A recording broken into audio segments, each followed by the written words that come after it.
સુરત શ્રી સમસ્ત બ્રહ્મ સમાજ રાજ્ય કક્ષા તથા કલ્પવૃક્ષ ફાઉન્ડેશન દ્વારા આયોજિત લાઈવ શ્રી રામ કોન્ટેસ્ટ આતિશબાજી મહાઆરતી લાઈવ ગીત સંગીતોનો ત્રિવેણી કાર્યક્રમ આસ્થાભેર યોજાયો। ગુજરાત સહિત પૂરા ભારતભરમાં સમગ્ર માહોલ ભગવાન શ્રી રામમય બન્યું છે, ત્યારે સુરતમાં પણ ભગવાન રંગની સાથે ભગવાન શ્રી રામનો પણ રંગ જામ્યો છે।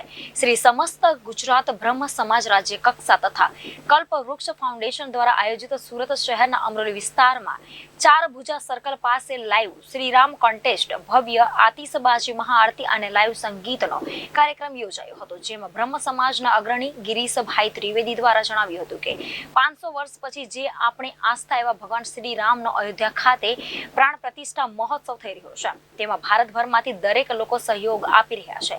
ત્યારે સુરતના અમરોલી વિસ્તારમાં જય જય શ્રી રામના નાદ સાથે ભવ્ય કાર્યક્રમનું અનોખું આયોજન સાથે મહાઆરતી પણ કરવામાં આવી હતી। ગિરીશભાઈ, શું કહેશો? સમગ્ર ભારતમાં રામમય વાતાવરણ છે, સુરતમાં કેવા પ્રકારનો કાર્યક્રમ? જય શ્રી રામ।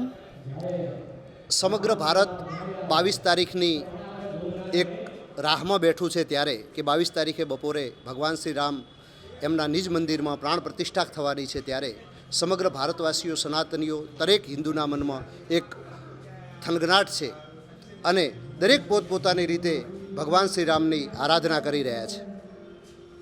આજે કેવા પ્રકારનો કાર્યક્રમ અમરોલી ખાતે અને લોકોને શું કહેશો એક આ રામમય વાતાવરણ હોય? શ્રી સમસ્ત ગુજરાત બ્રહ્મ સમાજ રાજ્ય કક્ષા અને કલ્પવૃક્ષ ફાઉન્ડેશન ટ્રસ્ટ દ્વારા આજે આ એક રામ કોન્સર્ટનું આયોજન કરવામાં આવ્યું છે।